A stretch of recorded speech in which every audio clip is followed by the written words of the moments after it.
Edward H. Cook, who served in 1974 and 1975. Dan Hogan, who served in 1981 and 1982. Richard H. Clements, who served in 1983. Gerald R. Marshall, who served in 1984. Edmund O. Martin, who served in 1989. William E. Durrett, who served in 1990. Frank A. McPherson, who served in 1992. Gerald L. Gamble, who served in 1997. David R. Lopez, who served in 1998.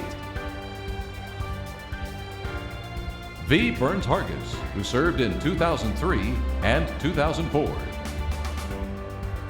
Fred J. Hall, who served in 2005 and 2006.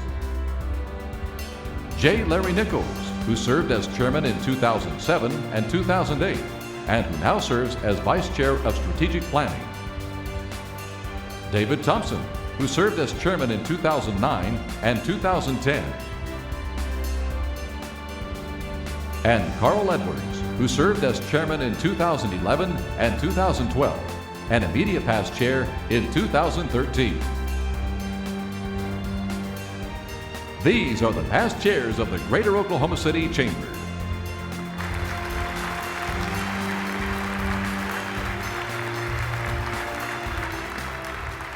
Now please stand and give thanks as Major Scott Newsom, chaplain at Tinker Air Force Base, delivers the invocation. Please remain standing for our national anthem. Please bow your heads in prayer. Dear Heavenly Father, we are grateful for the abundant blessings that you give to us each day, and for this season of giving, Lord, for the fun and laughter and for fellowship. Help us, Lord, to remember that every good and every perfect gift comes from you. And today, Lord, we are especially thankful for these trusted patriots, our business partners, who love our great country, and through their daily efforts, they faithfully fuel our economy, they create jobs, they work hard to improve the daily lives of our citizens in a vast variety of ways.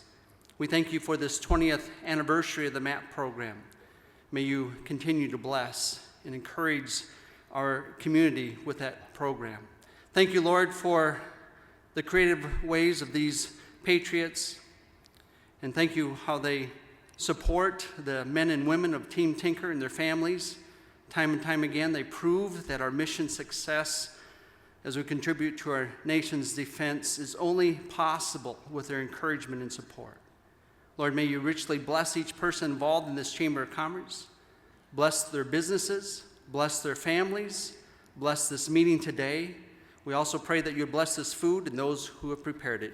I pray these things in your precious and holy name. Amen. Performing our national anthem is the OK Corral Men's Chorus.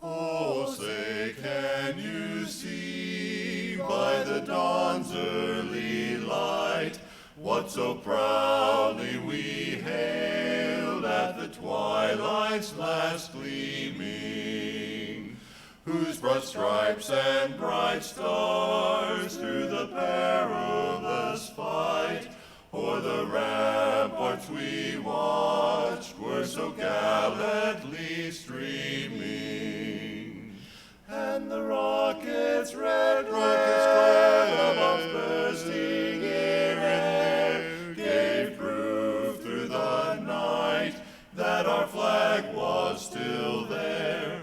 Oh, say, does that star-spangled banner yet wave o'er the land of the free and the home of the brave?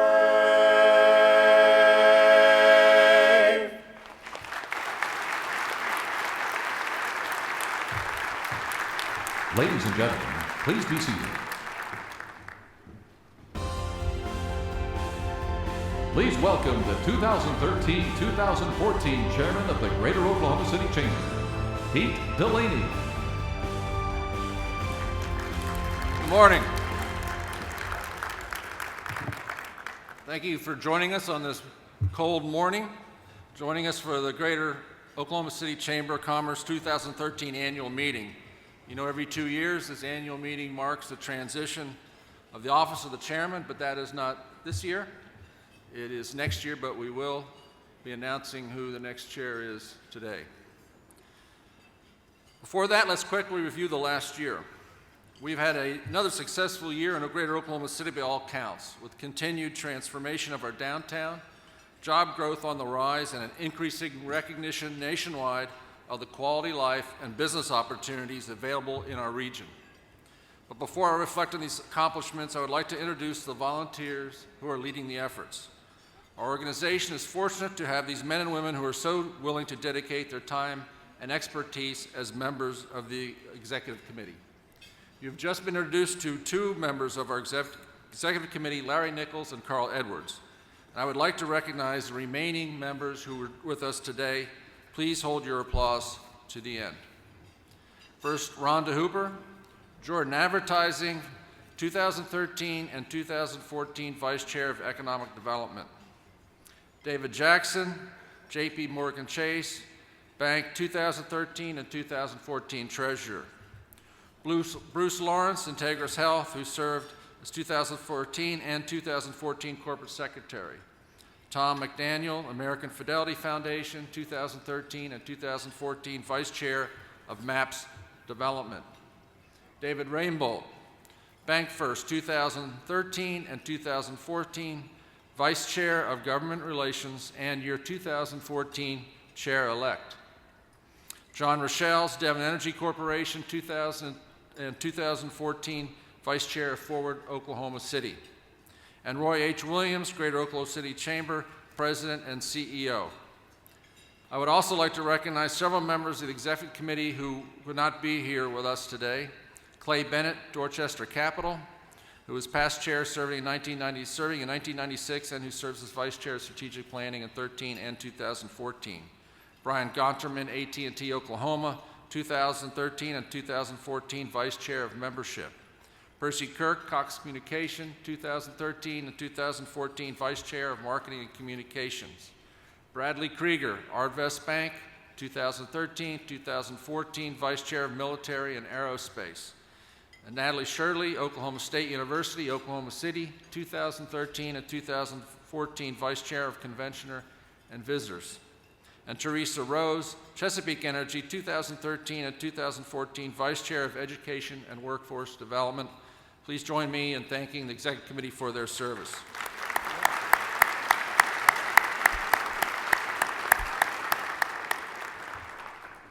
Our Chamber continues to experience success because of the outstanding support we receive from the government officials and community leaders.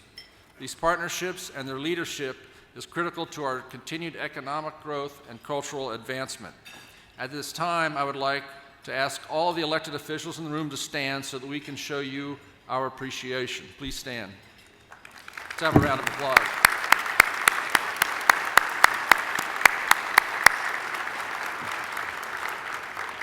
Again, I thank you for being here today. Last week, we celebrated General Electric's announcement of their location of their new Global Research Center for Oil and Gas adjacent to the downtown area near the Oklahoma Health Center. During the celebration, the mayor correctly identified the announcement as a milestone in our city's ascendance. This announcement cements Oklahoma City's status as one of the nation's premier locations for energy businesses and employment. Not only is GE globally renowned, a premier corporate entity, but by locating their global oil and gas research center here sends a strong signal that our universities can grow the talent and that our quality of life can retain and attract the outside talent required to sustain that type of world-class facility.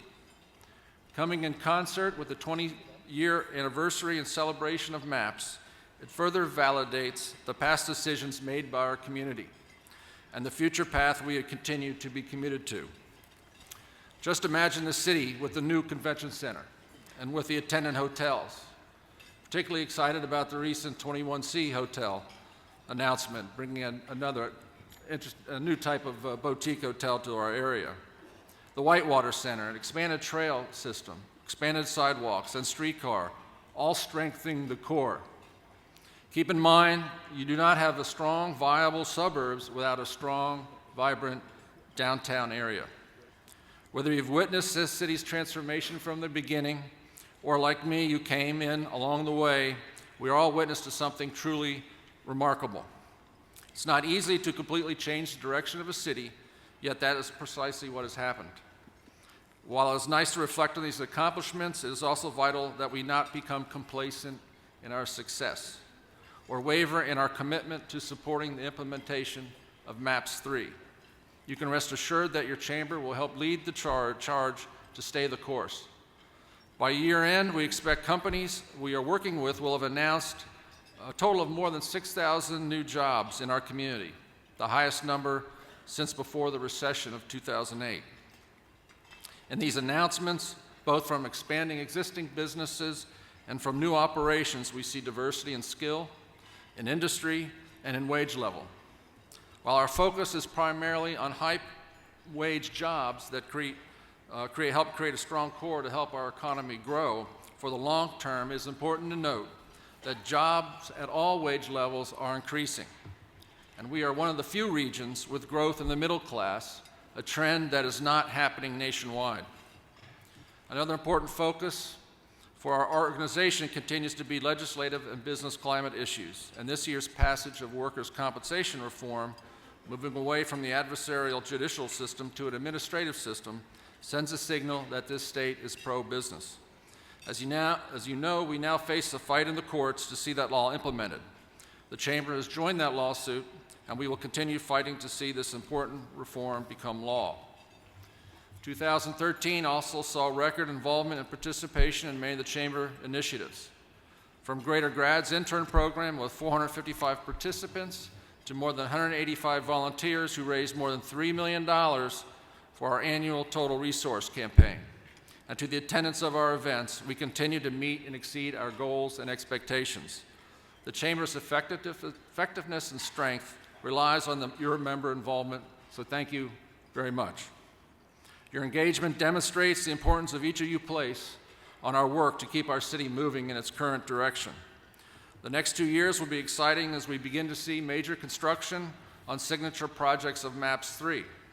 Coupled with the continued private investment attracted by MAPS programs, hotels, retail stores, and of course, the ongoing thunder, the potential for continued growth is significant. The work to get to where we are today was not easy. Making our next leap forward will require us to continue to work together.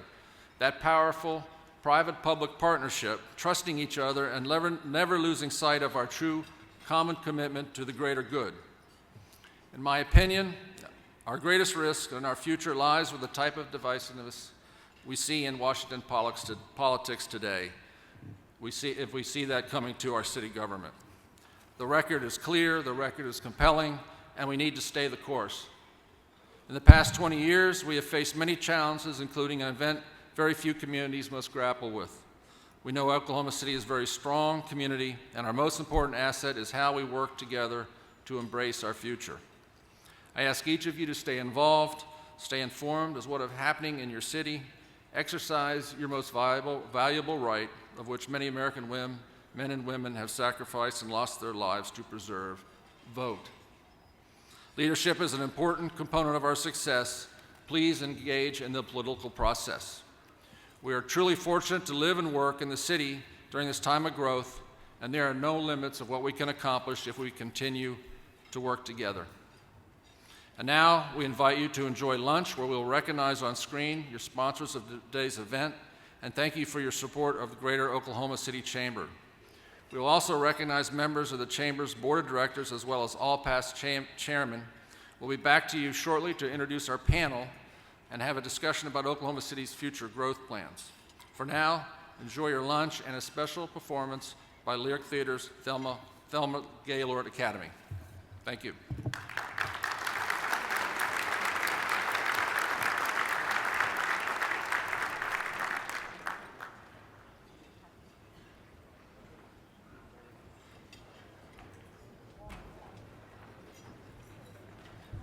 Good morning.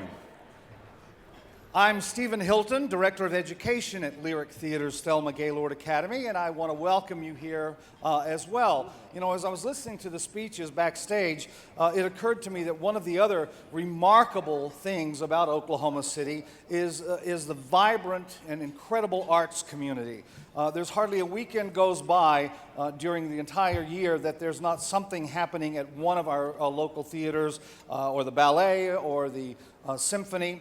That also includes Lyric's Thelma Gaylord Academy. This is our 13th year in existence. I have with me today a number of the students from the Academy, as well as some of the alumni of the Academy, and some of our friends who've been in lyric shows with us from OCU. When I was asked to get a group together for this, one of the things that they suggested was that we come up with some numbers that would sort of thematically relates to what you're doing. And when I saw that your theme for the day was planning for tomorrow, instantly I thought of several numbers that would fit in with that theme. The first of which is related to it in the aspect that planning doesn't happen in a vacuum. We don't plan by ourselves, or usually when I do, it doesn't work out as well. It's much better to have many minds looking at a plan and devising the plans for the future. And this song from Greece sort of speaks about that. It's called We Go Together.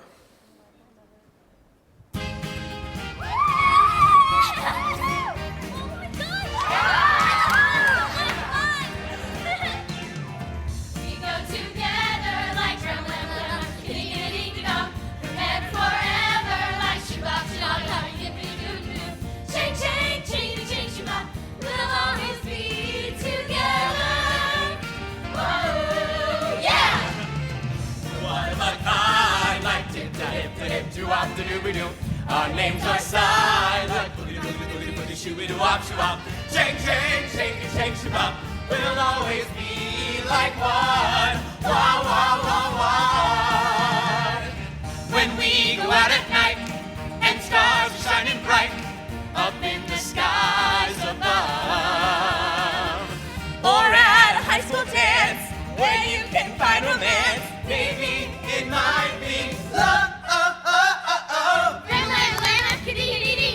Shoo-bop, squatta, wada, yippity boom, da boom. Chang, chang, changity, chang, shoo-bop, dip, da, dip, da, dip, doo-wop, da, doo-ba-doo. Boogity, boogity, boogity, boogity, shoo-be-doo, wop, shoo-wop. Da-da-da-da-da-da, yippity, boom, da, boom. Ram-a-lam-a-lam-a, ga-ding-a-dee, ding-da-dong. Shoo-bop, shoo-wada, wada, yippity boom, da boom.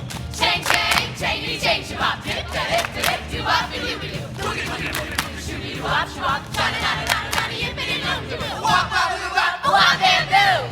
we're for each other like wop, wop, wop, wop, bamboo. Just like my brother, I sha-da-da-da-da-da, yippity-boom-da-boom. Chang, chang, chang, chang, shoo-bop. We'll always be together. Whoa, yeah! Chang, chang, chang, chang, shoo-bop. Chang, chang, chang, shoo-bop. Chang, chang, chang, shoo-bop. Chang, chang, shoo-bop. Always be together. Chang, shoo-bop. Always be together. Chang, shoo-bop.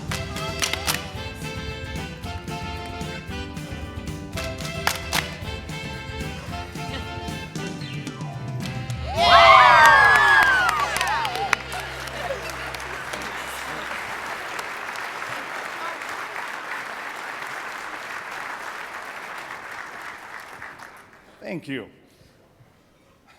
Another thematically related thing is I was thinking about the things that keep us from either planning or from fulfilling our plans. We all face them every day, the challenges from circumstance, but also from people, the naysayers, those who say it can't be done. We can talk about the MAPS programs all day long and the people who said it couldn't be done, and this city literally would not be what it is today without that. There are lots of things that we face every day in life, and we think of it in musical theater in terms of things pulling you down, keeping you down, and in order to do that, you have to defy those odds. The perfect song for that is from the musical Wicked. It's called Defying Gravity, and we're featuring the lovely Arden Hearn.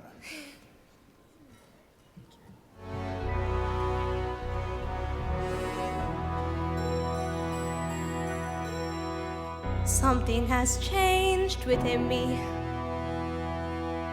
Something is not the same. I'm through with playing by the rules of someone else's game. Too late for second guessing. Too late to fall back asleep.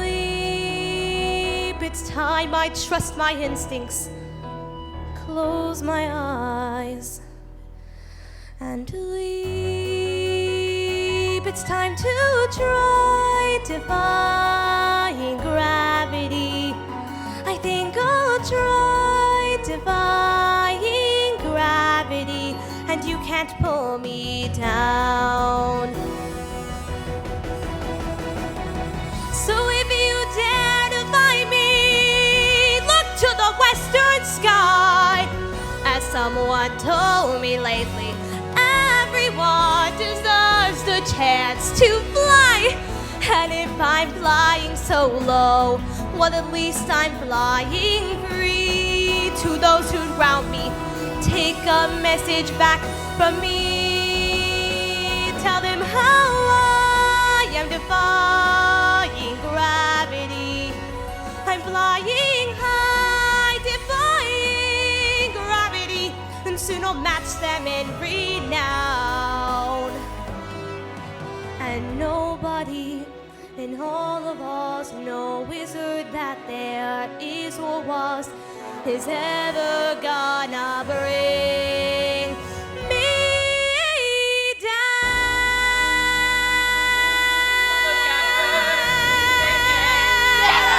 Bring me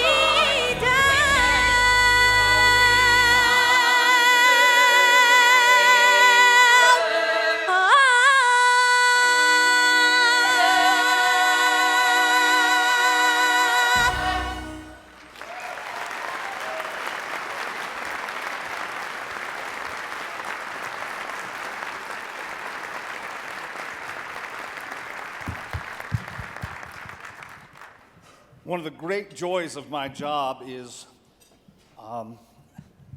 being surprised. When Arden came to us several years ago, little bitty thing, walked in for her first audition and was very polite. I said, "Are you here to sing for us?" "Yes, sir, I am." I said, "Well, what are you going to sing?" And I don't even remember what she sang, but she said, "So," and I said, "Well, all right, whenever." And thank you. I was not prepared for anything, and then this 40-year-old voice came out, and I was, well, there's my next 3 shows. And then other people came behind her, and I went, now the problem just got hard. I'm so proud of these young people and all that we do. Mike Turpin, who is our ex officio board member at Lyric, has always said about the Academy, we teach young people to fill the silence of a room with the sound of their voices.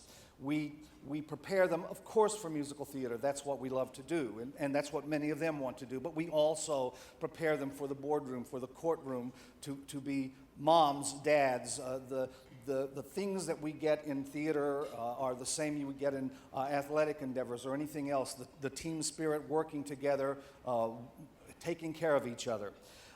We'd like to close our performance today with a song which was just too obvious not to do. Your theme is to plan for tomorrow.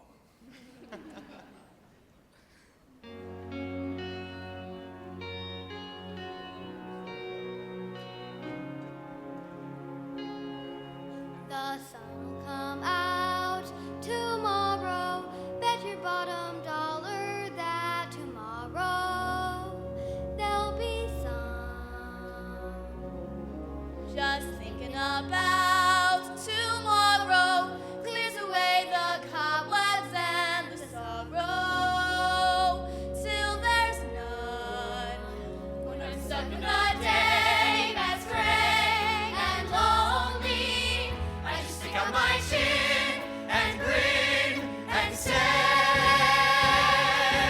oh, the sun will come out tomorrow, so you gotta hang on to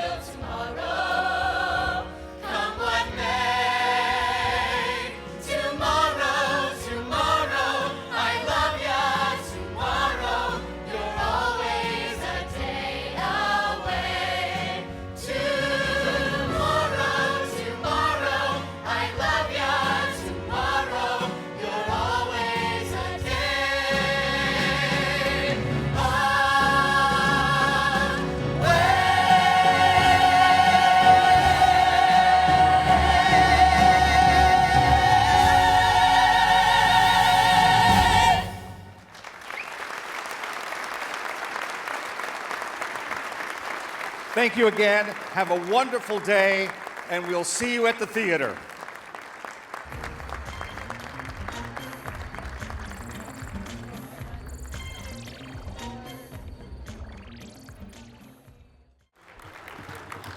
You know, we have a panelist of three business leaders, and we have a hard act to follow. I took a quick poll of the panelists during lunch, and we decided we're going to give our time back to the Lyric Theater, get them back up here, because it's a lot better watching them than it is watching us. So we have our work cut out for us, gentlemen.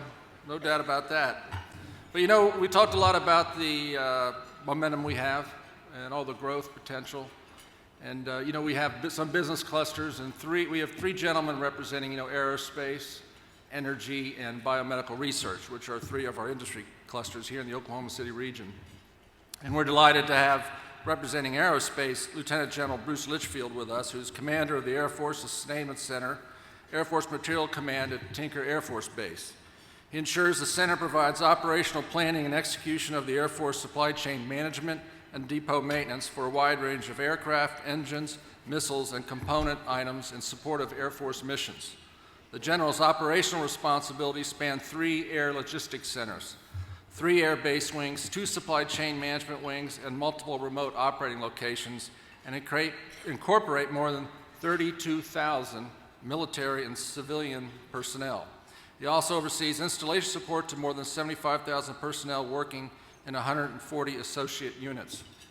Dr. Stephen M. Prescott is an internationally recognized leader in the studies of basic mechanisms of human disease. As president of the Oklahoma Medical Research Foundation, he initiated the largest campus expansion in the organization's history, doubling the size of their laboratory facilities with the construction of a new 8-story research tower. An accomplished leader and scientist, he has authored more than 250 scientific articles, served as senior editor of the Journal of Biological Chemistry, and is on the board of the Journal of Clinical Investigation. He has also served on medical and scientific advisory committees for the National Institutes of Health, the American Heart Association, and the American Cancer Society. John Richels is president and CEO of Devon Energy, where he has served on the board of directors since 2007. He's a director and member of the Executive Committee of the American Exploration and Production Council and the Independent Petroleum Association of America. He also serves on the board of directors of TransCanada and BOK Financial Corporation. Please join me in welcoming them to today's panel. Let's have a seat, gentlemen.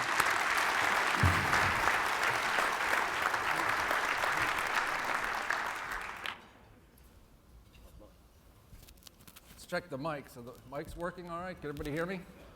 Very good.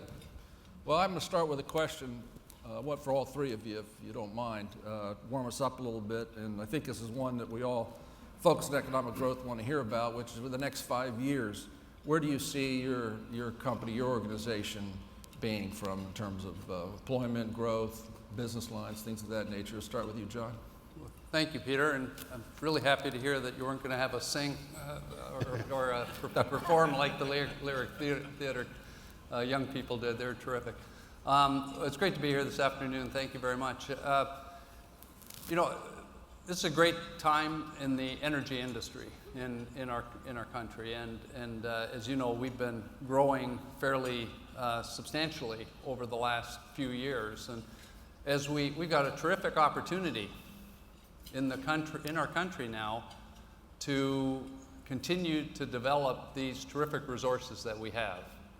You know, we've got sitting on a huge amount of natural gas, and we're now taking the same technology that we use to produce natural gas from shale and producing oil, and so there's a lot of opportunity for continued growth, and at Devon we expect to be a strong part of that and to continue to grow. We just did an acquisition recently of some terrific properties in South Texas in the field called the Eagle Ford Shale Play, and we're continuing to fill up our building. We moved in just about 18 months ago, or 16 months ago, I guess it was when we got everyone in, and that building will hold somewhere between 2,800 and 2,900, depending on how all the floors are configured.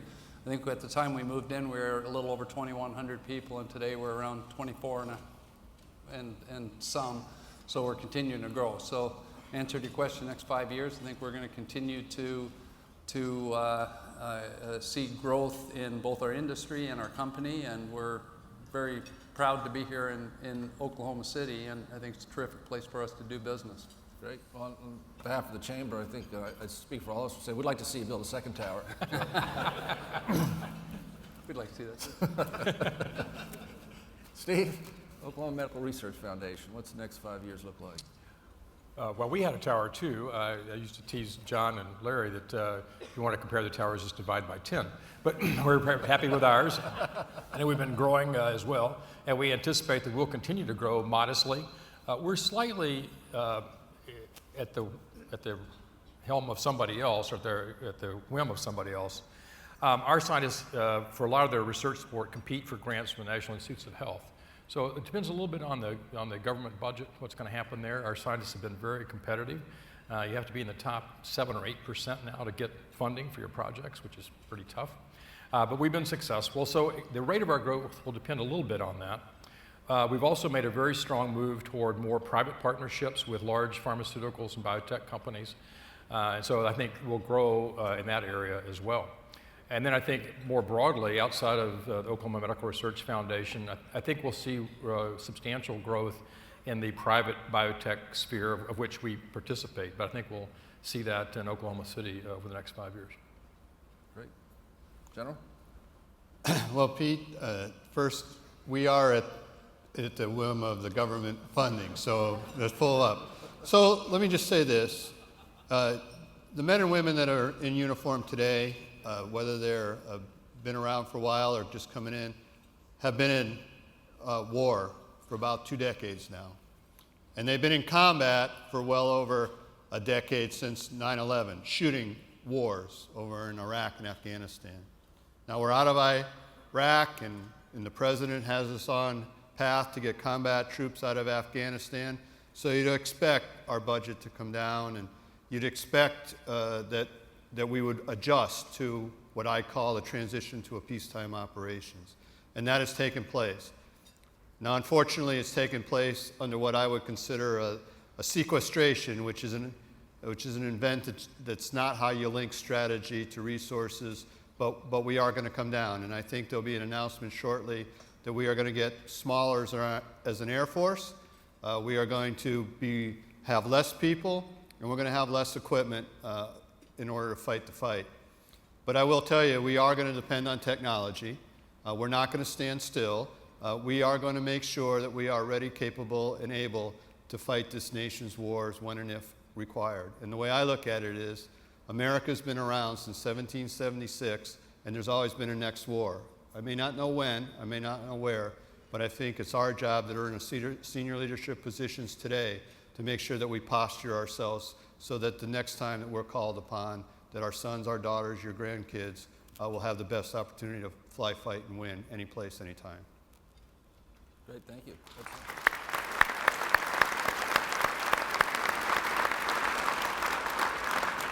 One thing that you two have mentioned in common, and you know there's been a recently agreed to budget that has to get obviously past Congress, but you know I know they've changed some of the sequestration, given them more flexibility to be more surgical, they're calling it that, and then I think some funding went back in the National Health Foundation, which I know writes grants. So with what is that looking any different next year with this, and if you had time to look at that budget that's been passed or is going to be passed? For health research, it certainly will be an improvement over what was projected with the sequestration. So, I mean, it's an improvement on 2 fronts. One, it's now lets you predict and plan, and you know, may not be as generous a budget as we'd like, but at least you can plan.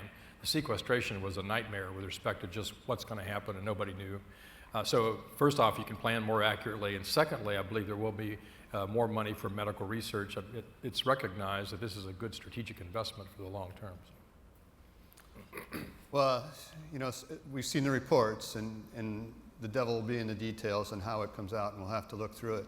But what I think it allows us to do is start now planning a drawdown that you can plan for rather than a drawdown that you just simply have to take. You know, from all the wars back to World War II and in Korea and Vietnam and quite frankly after Desert Storm, we've seen about a 30% reduction in budget.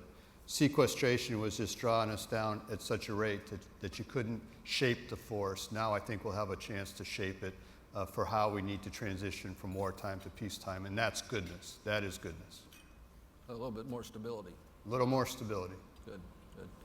John, you know, you've expanded, you've moved people. I know you announced 7, 8 months ago, 9 months ago, you moved people from Houston, and you have the wonderful Devon Energy Center in recruiting. You know, we always talk about recruiting people to Oklahoma City. And has that changed? How has that changed over the last, say, 12, 24 months for Devon in terms of attracting top talent?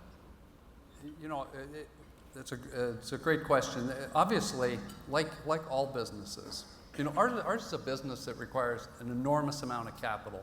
But what we really need is good, smart people, and if we're going to be successful, like all businesses. And we have some challenges in the oil and gas industry that, you know, there's some common challenges with other industries, some of the demographic issues that we all know about. There are some unique challenges in the oil and gas business that resulted from the turndown in the industry in the early 80s, where it was real tough to get young people in high school to go into the technical areas in university because there weren't a lot of jobs. And so we talk about this, the fact that we have what we call the lost generation of the 80s. And so recruiting people is just such an important thing. I think that our ability to recruit in Oklahoma City is better than it's ever been for a whole lot of reasons. First of all, I guess part of it is recruiting people from other places. A big piece of it is keeping our young people here because they tended to go to other places. And we got some terrific universities in this area that produce top quality students that are well trained. And today, with the good opportunities that we have in Oklahoma City in the industry, it's easier to keep them here. And that's all augmented by the fact you talked about our building. That's a great recruiting tool for us because people have good surroundings. More important than that is just all the great things that are happening in this city, that renaissance that we're seeing in Oklahoma City, and it's everywhere. You see it in the revitalization of downtown, the revitalization of Midtown, the great things that we have going on in the medical area and in the military areas, the river, the expansion of the river, and the creation of this terrific Olympic training facility, which no one would ever have thought. I don't know if Mike Knopp is here, but you know, Mike, no one but Mike and Ray Ackerman probably really had that vision at the time of what we could do with that. And so there are just so many good things happening in the city. The expansion in our culture, which adds you know, the heart and soul of the city, besides the bricks and mortar that we're putting up. This is just a great place. And what we're finding is that it's much, much easier to draw people into Oklahoma City than it was a few years ago. And you know, the Thunder, I don't think Clay is here today, but the Thunder's made a huge difference too. People just know Oklahoma City. And so you take that, all of those things, plus the great opportunities that we have in the industry, and recruiting is becoming, you know, we really aren't having any problem getting really good, high quality people to the city. Do you talk to them about the low electric utility rates? I'm sorry? No. Low utility rates, yeah. You know, at the beginning I talked about the General Electric research facility, and I really think that's really important for the signals. I said the signals it sends to the world about, you know, their decision to come here. And so I was interested, Steve, being in research and having been here many years. And, you know, we fight at the Chamber, you know, to support research. We fight legislative attempts to pass laws that may hinder research. How do you see GE's, Oklahoma's energy research helping you recruit and helping grow and bring research dollars and that type of community here? Yeah, if I'd been physically able, I would have turned cartwheels the other day when it was announced where they were going to be located. It's a huge plus for us. I mean, just fabulous for many reasons. One is just the ambiance, you know, to build a bigger, group of people doing research. There will be some overlap with respect to interests, even though they're in a different field. But even more importantly, for me, one of the problems or challenges that we have sometimes with recruiting is that we frequently have husband-wife teams that are professionals, sometimes both in research and sometimes in very different types of research. So any growth in a related industry that gives more opportunities for that situation or other family members really makes things much better. And then, as you point out, I think there'll be another voice for growing this type of industry in the state, just for research-intensive industries in the state. That's great. That's great. In general, we'll watch what you're doing at Tinker for several years now and improved dramatically the productivity. And also, we've seen Boeing expand here. And if you could just give us a little picture of, how you talked about technology, driving the productivity and the work that's done. Many in the audience might not know about how important the private contractors are. And do we see them continue to expand here as part of the Tinker mission? Well, first, I think it's great that they're here. And because if you look at the men and women who operate the weapon systems, they need the technology, and our aerospace industry is absolutely phenomenal at delivering us the world's best capability. And Boeing is among the best at what they've done, and I've worked with them throughout my whole career. So to have them right outside our gate and to be not only a partner with us in the systems, but also partner with us in how to do business is wonderful. I think it also allows us to leverage what we do best as what I would call an organic depot, military and civilian force, and what industry does best in terms of bringing on technology, manufacturing, and then upgrading with new technology. It allows that synergy to take place. Now with it becomes the challenges of, I think what we're talking about here is then it has to be supported by the tech sector, and I would suggest that around our nation, we have a crisis in the STEM area. I mean, in the scientists, technologies, maths, and engineering, we have to grow people that are comfortable with the scientific methods and the ability to hire. And in Oklahoma City, we do struggle to hire some of the high-end support that we need in the engineering and sciences area.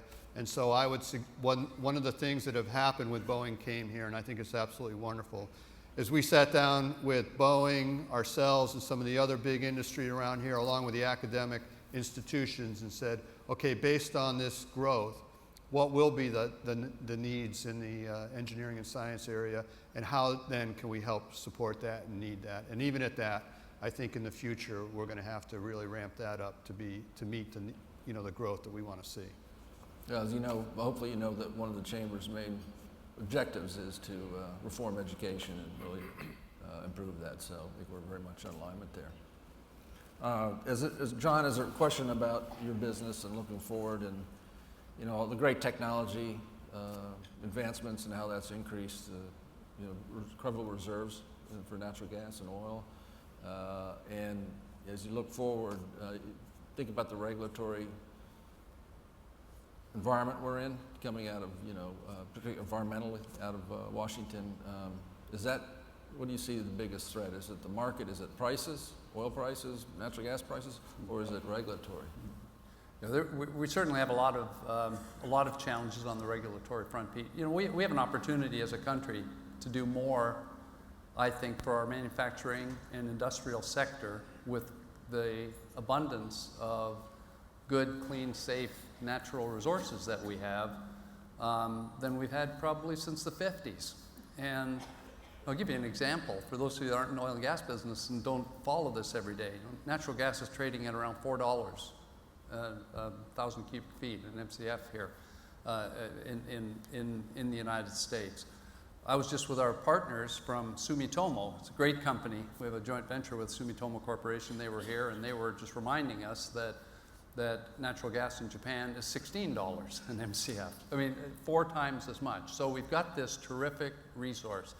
I think we can do a lot with it, and we really have an opportunity to revolutionize again our manufacturing and industrial sector. we've had an administration that has clearly been an anti-fossil fuels administration and has not been supportive of that. And we see a proliferation of regulation. And it's not just in our sector, in the banking sector. Steve, you probably see it in general. But we see a lot of regulation that we think is a duplicate. It makes it more difficult for us to carry out our business. In some cases, regulation that is focused on higher taxation to take cash flow away from the industry. And you know, as an industry, we invest 100 and some odd percent, 120% of our cash flow every year in order to continue to create these resources. So right now, the onslaught of regulation, some of it is very graphic, like the attempts to regulate fracking, hydraulic fracturing at the federal level rather than letting the states do it, who have been doing, heavens, we've been doing it for 60 years here or longer, 70 years now almost. And I always point out to people in Oklahoma, we're all used to this. We got a pump jack sitting on the front lawn of the Capitol building, for heaven's sakes. And you know, we've been doing this for a long time, but this incursion of the federal government into some of these regulatory areas has the potential to cause, certainly cause more speed bumps as we try to continue to develop resources for the country. Okay. Steve, regulatory in your area, is there putting up any barriers for your growth? Well, in biomedical research, the main issue there is the regulations by the Food and Drug Administration for approval of new medications or devices or diagnostic tests. And I don't sense the tremendous increase in it, but that's only a glass half full because they were already so bad and so onerous and conservative and difficult that they haven't gotten much worse recently. But there's a real need for reform on the regulatory front in biomedical area, in my opinion. That's all federal regulation. All federal, yeah. Is there any research out there that's going on that you are involved in, that ORF's involved in, that has a great commercial capability or you're excited about from entering the market? A number of them. I think there's one company here in the city called Selexis that they have technology both from us and from OU Health Sciences. They're in clinical trials right now in 2 different areas, and I think I'm really optimistic. It's got a wonderful technology, I think, and it'll be a very important health benefit. One of them is in a type of colitis, but the other is in sickle cell anemia crisis, and it has very, very promising implications. Another one that actually OMRF's not involved with, but I am because I'm on the board, is a spin-off company from Integris, or from Baptist Hospital, and it's called Vativations, and it has to do with an implantable heart pump. It's the size of a AAA battery that can be put in the bloodstream and give assist to a failing heart. It's a really, really exciting technology, and it's pretty close to being tested in humans now. I think it's going to make a big difference in heart failure. And then quite a few things a little bit farther away from the market, but those 2 are within 2 or 3 years of the market and real headline news.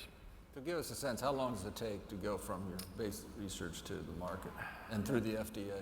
Yeah, it depends a little bit on the topic.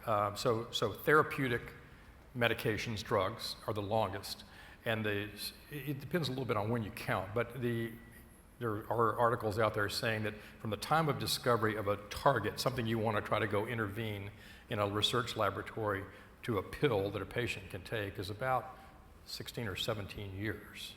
Now, that's not all regulatory driven, but I think there are several years of that are purely as a result of regulations that could be streamlined and improved. Devices are quite a bit faster than that, but still the same hang up, and diagnostics are just such a mess right now that I really couldn't say. I mean, the FDA can't decide how it wants to regulate them. It doesn't even have a division, but then it stops people from doing it. So one of the greatest possibilities that we're involved in is this idea of being able to measure people's genetic makeup individually and then make predictions about your risk of disease and your likelihood you'll respond favorably or adversely to a medication. And this is a revolutionary thing to really tailor a treatment. The problem with the regulatory environment is that right now you say for a diagnostic test, you have to lock it down like you would an operating system for your telephone or something like that. Is version this and then go get approval each time. Well, it's crazy because we're discovering every day what those variations in genes mean. So it's a self-learning kind of algorithm, and it's foolish to think that you could go get approval every time you learn something, which is thousands of times a day. So, we have to have a whole new world, and the regulatory system just can't cope with it right now. So a lot of diagnostics are being held up for that reason. Very interesting. General, and probably go back to all of us on this one. What are, locally in the community, in our region, what is your biggest barrier? What if we could, go effectively deal with something that would really help Tinker? And maybe just getting our wallets out, but, you're always constrained on funds, I know that. What else is a barrier for your growth? I thought you were going to ask me about regulations. I Remember, they made me tell me the color socks I wear, so that's all right. So let me say first off, Pete, what's not a barrier. I've been here. This has been one of my longest assignments, and I've never been in a place more supportive with the community, with the relationships, whether it's elected officials or whether it's a chamber or whether it's community support. So I just say that is not a barrier, and I'm thankful for what we have here in Oklahoma City to be part of that.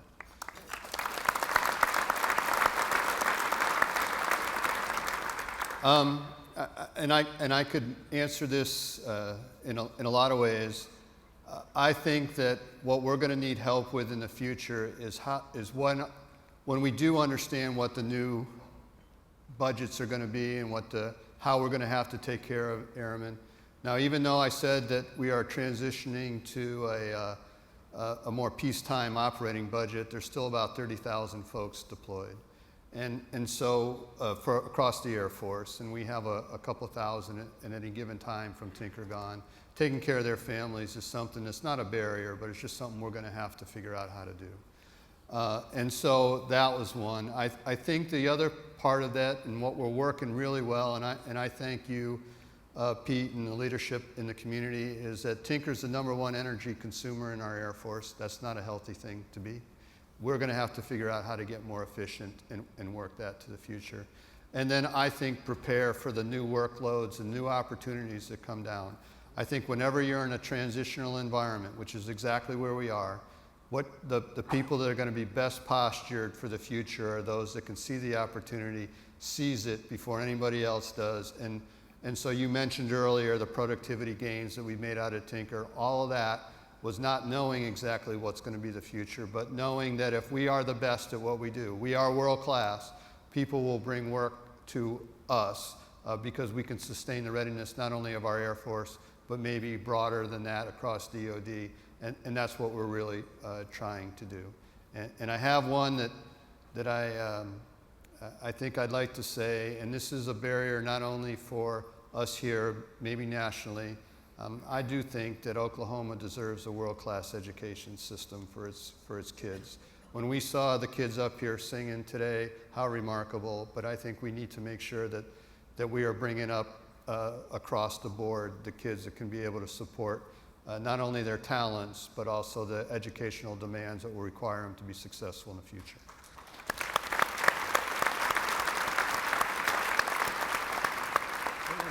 When you talk about productivity, I think people are thinking 1 or 2 or 5%. Can you just share a couple of the statistics with us? I think they'd find that interesting.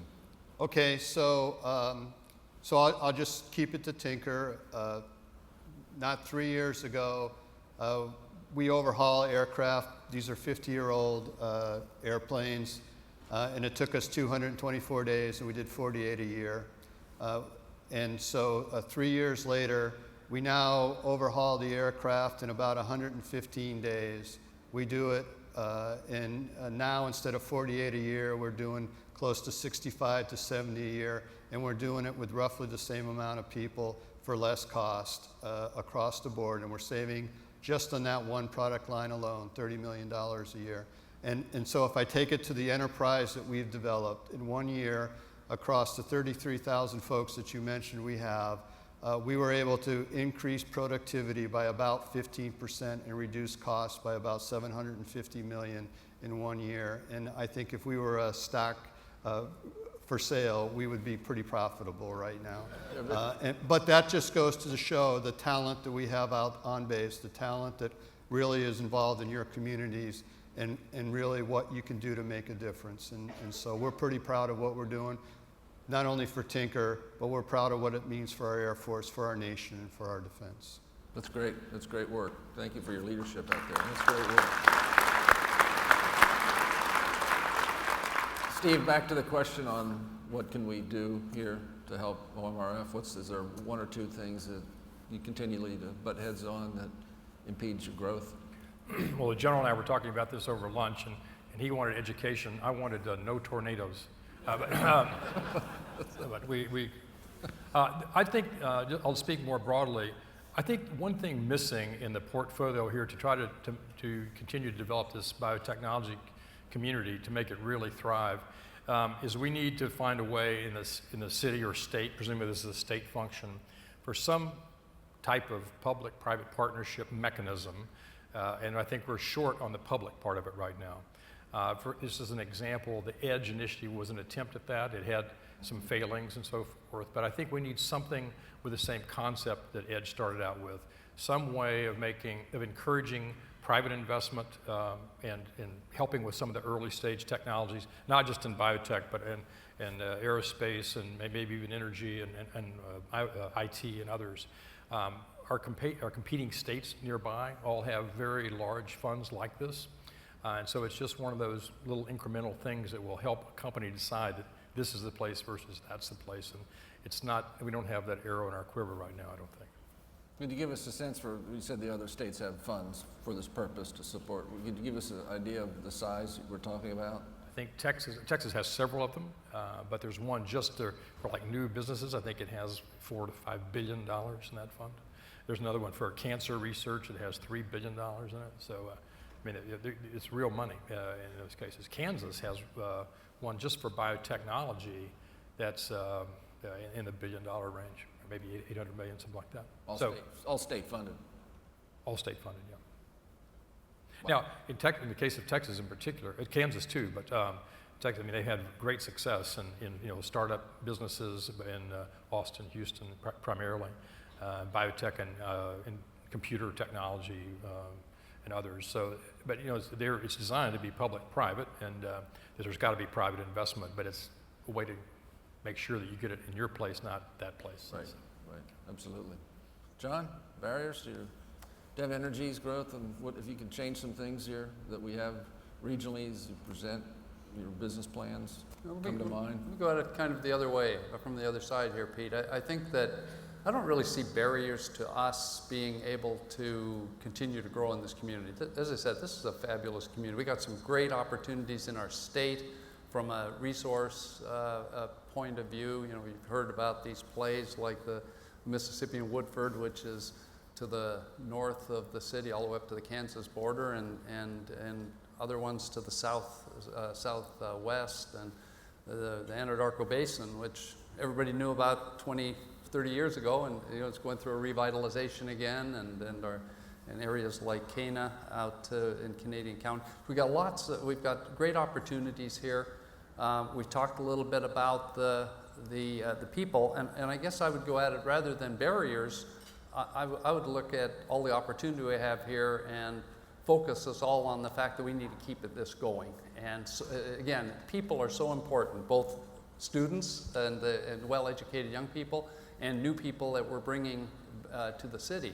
And we've had such a great run here. And if you go back to the days where Mayor Norick and a lot of other people had the idea for MAPS, carried on through Kirk Humphreys and Mayor Cornett. I think you're sitting right there. It's hard to see in the light here. They've done a great job of carrying that forward. We have so much momentum in the city. Let's not derail that. Let's not get ourselves to the position where we don't really continue to capitalize on that, because this is a great time in Oklahoma City, and cities around the country don't have this same opportunity. I talk to folks all the time, and they, gosh, we have requests. I know Ron Norick went to my old where I came from originally, from Calgary, and they wanted to understand, what's this MAPS all about? How did that work? And he went up and talked to them about it. So we got to keep that going, because we got to have a wonderful opportunity here to continue to grow our economy in this city. And I always said when we dedicated our building, I was saying that over the years you saw so many companies in Oklahoma and other states move to Houston, which became sort of the center of the oil and gas industry. And I'm just waiting, if we keep this going, for all of those companies to see the light and start moving the other direction and come back here. So that's what we really have to do, is let's keep the momentum up. As you know, John's vice chair of Forward 4, and I think we're going to have to move him to vice chair of marketing and communication. You really did a great job with the chambers. Can I just, so John, yeah. Can I add, I just want to endorse that. An anecdote, just this week we got the news that there's a husband and wife research team. They work on breast cancer, and they just agreed to come to Oklahoma City. We jointly recruited them with the Stevenson Cancer Center at OU, and they're just dynamite. And there was, when it got out that they were on the market, there was a feeding frenzy. We competed with several places to get them. And from day one, they were just blown away by Oklahoma City. I mean, just the opportunities here for their kids, for the recreational opportunities. It's an amazing thing, and they're neither from this region even. But it was never even, we never talked about that as a barrier. They were just excited about that. We were focused on professional issues. So it's great. From my point of view, it's actually easy to recruit to Oklahoma City now, except for the tornadoes.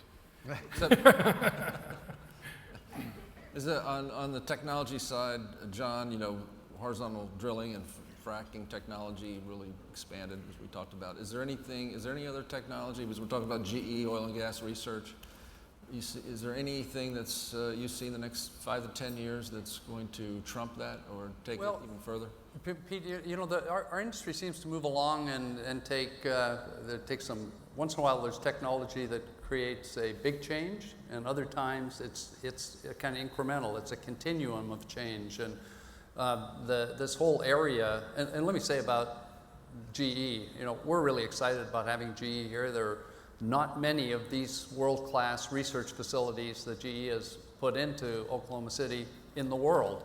And they had a lot of places that they could have gone, and they came here, and they're going to do some great things, and we're working with them now. And there's another research facility in Albany, New York, that our folks have been to from time to time. I think it's a wonderful thing for our city, and we're going to really benefit a lot from that. When you look at the changes in our industry in the last few years, you mentioned fracking and this hydraulic fracturing and horizontal drilling, and that was a big step change in our industry, and it really revolutionized the industry. And for those of you not so familiar with it, you know, years ago, George Mitchell, who kind of became legendary in our industry, had a company, Mitchell Energy, that was drilling in the Barnett Shale in North Texas, and they were drilling into this very dense shale structure that all of us in the industry knew had a lot of oil and natural gas trapped in it, and they were trying to figure out how to open it up to get the gas to flow out, and they worked on it for years, and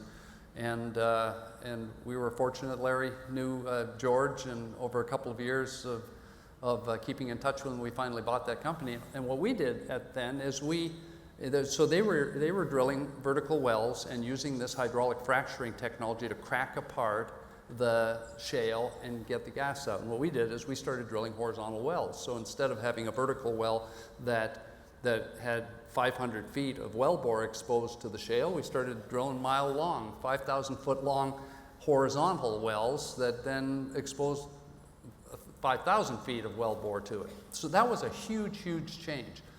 But what we're going to see, who knows, there may be something comes along that's equally innovative here in the next few years, but what we're going to see is a continuing improvement in that. When we first bought George's company, we thought we were going to get about 8% of the natural gas out of that shale. In many areas now we're getting 40 or 50% out. And we're going to see those same kind of changes as we take this technology and improve it and make it better and continue to bring new technology and new ideas to it. And that's what this is all about. You know, there's if you allow me, there's a very short quote that I always thought was terrific. There was a professor, he was actually an old industry guy who became a professor at the University of Tulsa. His name was Park Dickey. And he said, and to me this is just so reflective of what this industry is all about, and really all technology industries are all about. He said, usually we find oil in a new place with an old idea. He said, sometimes we find oil in an old place with a new idea, but we seldom find oil in an old place with an old idea. And then he went on to say, many times in the past we thought we were running out of oil when we were really just running out of ideas. And that's exactly what's happened. He said that, by the way, in 1958, and that's exactly what we're seeing today. So when you talk about what technology we're going to see a continuation. All these young, smart people that are coming out, they're going to figure out more ways to get more from what we have and to venture into new areas. And I think it's a really exciting time for us. Great. One question, we Federal Reserve did a study, Kansas City branch, about the middle class and how technology, talk about technologies impacting every industry, taking out a lot of the middle class jobs. And we're one of the few regions and cities, metro areas, that actually have a growing middle class. And you know, do you see that in applying technology? Do you have less so-called lower middle value jobs? And because there seems to be more high and low value So what's jobs very available. attractive to Oklahoma for our workers is that they live in a very good cost of living area, and they have a national salary for the government salary. And that is very much a draw for them, because what you see is second generation, third generation, and now fourth generation family members now working out at Tinker. And people, why do you join the military or as a civil servant? You do it because of, I think, two things: stability, and you still have pride in your nation, and you want to do something to work that. And so I don't see that changing. We will not be able to compete at the high-end level with the high-end salaries. But I do think in the middle class, in the middle row, that's what Tinker's all about. And the people that come to work there, if you prick them, they bleed blue for the Air Force, and they're very patriotic of what they did. That's why this summer over sequestration, when we had a furlough, put them home without pay, was so devastating to them, because what we told them was essentially, what you do is not a value enough for us to pay you for your full work. So I would say that when you walk through the gate at Tinker, the people that you see in the eye personify the best of America's middle class, and I'm very proud to be out there. I'm very proud to be associated with, and I am proud of what we do, both in the civilian sector, and then of course the people that wear the uniform, and the contractors that support us. Well, we're proud to have you in our community. There's no doubt about that.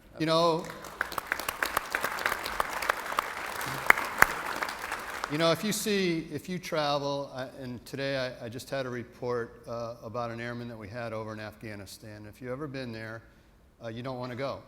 I mean, it's not some place that you would value. And then when you see what they do and what they have to do when they go outside the fence of the bases and they go into the local communities and they fight their way in, and then they give candy to the children, that just makes you feel good about the Americans that you have over there, whether they're soldiers, sailors, airmen, or Marine. It truly is great to be an American in what they do. So you should be proud of them, and I am, and I'm proud to be in this community too.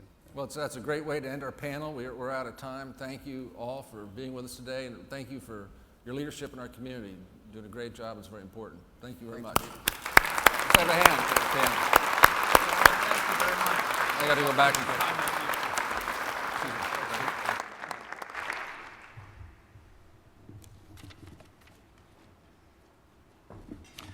Well, I want to thank you, all of you for being here today. I hope you enjoyed that panel. The Lyric Theater was great entertainment. I think our panel did a great job, maybe not quite as entertaining, but we certainly do appreciate your support. Once again, your involvement and engagement is the strength of the Chamber and the strength of our community. So thank you very much for being here. Please be safe in this cold weather. We are adjourned.